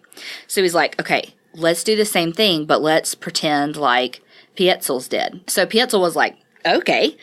So Petzl is still in the picture? They're still BFFs. So he went with him to... I don't know if he went with him, but they're still BFFs. They write every week. I don't know. Oh, okay. And so Petzl was like, abso-freaking-lutely, my wife can collect the $10,000 life insurance policy, and she'll split it with Holmes and Jephthah. Well, it was all supposed to take place in Philadelphia. So Petzl was supposed to go up to Philadelphia, pretend like he was an inventor with the alias B.F. Goodrich. No. B.F. Perry. What's Goodrich? Goodrich. Goodrich. B.F. Goodrich's tires. Oh. Oh, God. I laughed that I didn't know. I know Goodyear. No, B.F. Goodrich. I'm Googling it. Hold on. That's hilarious. I appreciate the sympathy laugh. Okay, so the alias really was B.F. Perry. Okay. So he's presenting himself as an inventor who is going to die in a lab explosion that's going to completely disfigure him, right? Right. So that they can just use one of the cadavers and pretend like it's B.F. Perry. Yeah. Who is up there pretending to be this person to make the whole spiel work. So... I feel like we're talking about Ocean's 11 and shit. I know. This is like James Bond. The worst game of chess ever. Yeah. So, what do you do when you've got your best friend pretending to be killed? You kill him. Yep. So, Holmes did kill Petzl. He knocked him unconscious with chloroform and then set his body on fire with the use of benzene, whatever that is.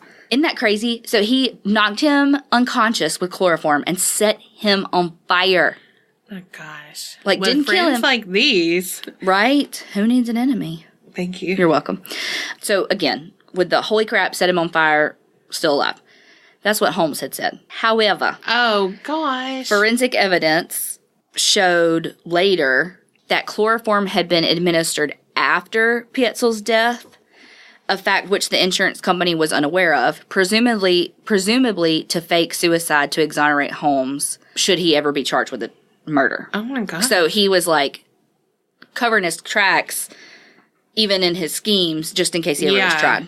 Did he get the money? Yes, he got the money. He collected the insurance payout because he legit had Petzl's corpse, and then he manipulated Petzl's wife into letting him take 3 of her 5 children. What? Alice, Nellie, and Howard into his custody.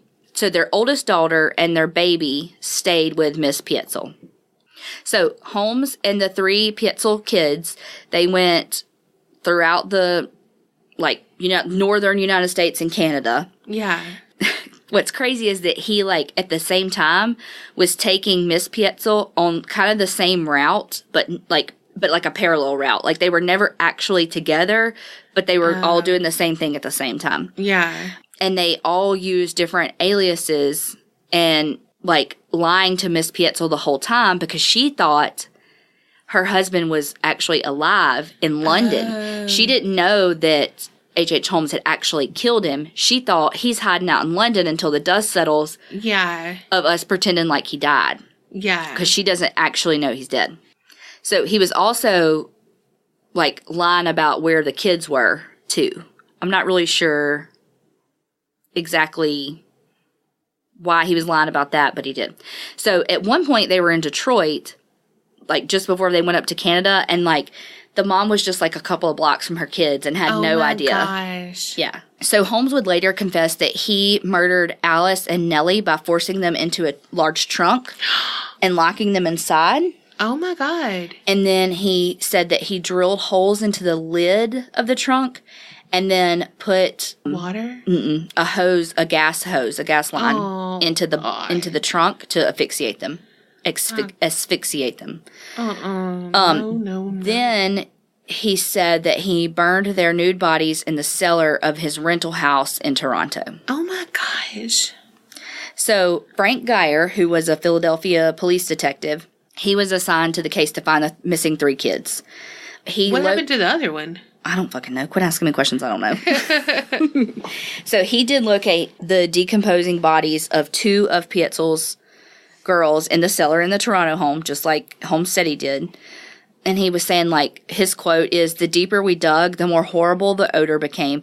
And when we reached the depth of 3 feet, we discovered what appeared to be the bone of a forearm of a human being." So Geyer went to Indianapolis. That's where Holmes had rented a cottage, and he still had Howard Petzl. Okay. Which is the son. Yeah. So it's said that that's where he went to this pharmacy to get some drugs to kill Howard and a repair shop to get some knives sharpened so that he could cut the kid's body up before he burned it. Wow. So Howard Petzl, the son, his teeth and bits of his bone were discovered in the Holmes chimney. Oh, fuck. I know. Holmes' murder spree ended when he was arrested in Boston, November 17th of 1894. He was held on an outstanding warrant for horse theft in Chicago. Oh, my God. And they were like, he's going to run. They were like, this guy's going to run. We're going to keep him because he's going to, don't give him bail. Yeah. So after they found the remains of Alice and Nellie's bodies, Chicago police and reporters were like, we need to go check out this house. Wow. In Inglewood. This house locally started being referred to as the castle. So they searched the house, and you know what they found? Bodies. Nothing. Yeah. Basically, like, all these sensational claims have been made, and there was no evidence that found anything that could convict Holmes in Chicago. What the fuck? Yeah. So, like, all those stories of the torture equipment that were found, it's all fake. Are you kidding me? Nope. Is Easter not real? So, in October 1895, he was put on trial for the murder of Benjamin Petzl, the dad, and found guilty. He was sentenced to death. By then, they were putting together the pieces that he had killed the kids. Mm-hmm. And so after he was convicted, that's when he confessed to 27 murders in Chicago, Indianapolis, and Toronto. And one thing said, that's even right there not clear, because some stuff says he confessed to 26 murders. Some stuff says he confessed to 27 murders. Wow. But some of the people he confessed to killing were actually still alive. What the fuck? I hate this story. So he confessed to 27 murders in all those places and 6 attempted murders. So he sold his story to the Hearst newspaper. Always a hustler. Right? He sold it for $7,500, which today would be roughly $225,000. Damn! Yeah. So he sold this confession, which everybody basically figured out was complete bullshit. He gave all these different contradictory stories about, like, his time of killings and stuff. Yeah. And then later he said he was innocent, and then after that he said he was possessed by Satan. He said, "Oh my God." This is his quote. "I was born with the devil in me. I could not help the fact that I was a murderer, no more than a poet can help the inspiration to sing. I was born with the evil one standing as my sponsor beside the bed where I was ushered into the world, and he has been with me since." Oh my God. So basically, he is a hustler till the fucking end. Yeah. And sold his story for a shit ton of money, but it was all fake. So on May 7th of 1896, he was hanged at the Philadelphia County Prison for the murder of Petzl. He was, like, super calm, showed no fear, like, had no, like, just, like, of the murder. Yeah. I mean, of the hanging. But he asked that his coffin be contained in cement and buried 10 feet deep, because he thought that grave robbers would come steal his body and use it for dissection. Because, you know, he was all into dissecting the cadavers and stuff. Mm-hmm. So now when it came to his body, he's like, oh, no. So when they hanged him, so, you know, like, when someone's getting hanged, usually their neck snaps and they die pretty instantly. So his neck didn't snap. Instead, he was basically strangled to death, hanging from the rope. They said that he twitched for like 15 minutes. Damn. And then after 20 minutes was finally pronounced dead. 20 minutes, like, holy shit. Wow. So, remember Hedgepeth, the accomplice guy? Yeah. He was later, like, charged and stuff, but he was pardoned because he basically turned state's evidence against Holmes. Yeah. So on New Year's Eve of 1909, he was in a Chicago bar, saloon, as they said in the article, and he was robbing it, and he was shot and killed by a police officer. Womp womp. Yeah, I know. So March 7th, 1914, the Chicago Tribune reported that Quinlan, who was the caretaker of the castle, that he died of suicide, and that he had taken strychnine, and that his body was found, and there was a note beside it that said, "I couldn't sleep." And all of his surviving relatives said that he was having all these, like, hallucinations and hauntings.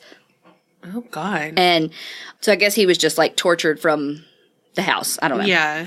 In 1895, 2 men were seen entering the back of the building between 8 and 9 p.m. About a half hour later, they were seen leaving, and the house was in flames. Investigators found half-empty gas cans underneath the back steps, but the building was okay. And it remained there until it was torn down in 1938. Wow. And is now a post office. Oh. So, flash forward, one more thing about it. Flash forward to 2017. Whoa. One of Holmes' descendants said that H.H. Holmes didn't die of the hanging, that he actually escaped it.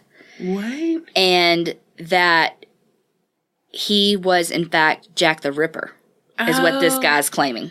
Oh, I think I have heard that. Yeah. So people were like, well, his body's basically encased in cement, so let's dig him up. And so they dug him up, and because his coffin was in the cement, his body basically had barely decomposed. And so, they said his clothing was almost perfectly intact. What? And that, his mustache was even still intact. Nuh-uh. Uh-huh. And that they... So wait, they really did bury him in the cement? Yeah. They honored his wishes. I mean, his coffin was in the cement. Yeah. Yeah. And I would have been like, fuck you. Yeah. So, but they identified him, from his... he was positively identified with his teeth and all of that, and then they reburied him. So, H.H. Holmes is not Jack the Ripper. Whoa. Nor did he kill all of the people we thought he did in this house. What a letdown. I mean, I know. And I mean, he may have done something that we don't know about, but... Yeah. I mean, he did terrible stuff. Yeah, but all we know for sure, though, is that he killed Petzl and those 3 kids. Yeah. Wow. And all in the name of insurance fraud. Yeah. So it wasn't like he was this, sadistic serial killer, where he did all this, torture and bondage and shit, Yeah, and so, that's what I thought. Yeah, no, he didn't. Wow. He was just a hustler.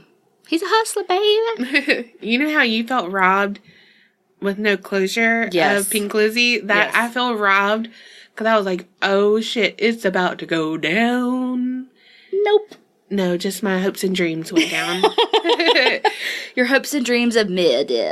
Mm-hmm. It was just misconduct. No, I'm just kidding. I love to make, what do you call it? Alliteration. Oh. I was like, puns? Well, that's not a pun, but... No, I know, but I didn't know. I didn't even honestly remember what you said. God. She don't care about shit. Look, I'm trying to go get up in the pool. True story. Okay, so... Okay, what did we learn? That people fucking lie. Oh, gosh, yeah. Never deed anything over to someone you don't know everything about. Well, to anybody. Yeah, yeah. Unless you, have money. You're getting money for it. Yeah. Don't do that. Lord heavens to Betsy. Just don't trust people. Right? Especially when it comes to your money. Yes. Yeah, so, 1, don't trust people. Okay. They lie. Yes. 2... Lock your fucking doors. Oh my God, I was so about to say that. Yes. Hide your kids, hide your wife, lock your fucking doors. Yes. I don't care if you live in a gated community. I don't care if you know all your neighbors and you have floodlights. Lock your door. Floodlights are usually a deterrent. Yeah. Duh. But you know what I mean? Don't trust it. All right, I got 3. You ready? Oh, shit. It's the best one. Don't shoot tea out your nose. Oh, God. Because you will be sick for 2 fucking weeks. Oh, my God, yes. Y'all, pain, I tell you, pain. This recording took us 8 hours so she could stop and be like, excuse me, let me die really quickly. Yes. But I powered through. You did. Hopefully you powered through on this voice. I know, they're like... And watch, they don't even hear a difference or something. No, they will. Oh, okay. Donna's talking in her sexy voice. Oh, yeah. Tea is bad. Should not go in nasal cavities. No. It was probably the damn sugar that did it. Mm-hmm. Y'all fermented and shit up there now. All right, so people are liars. Lock your doors. Watch out for sweet tea. And remember, creep it real and don't get scared.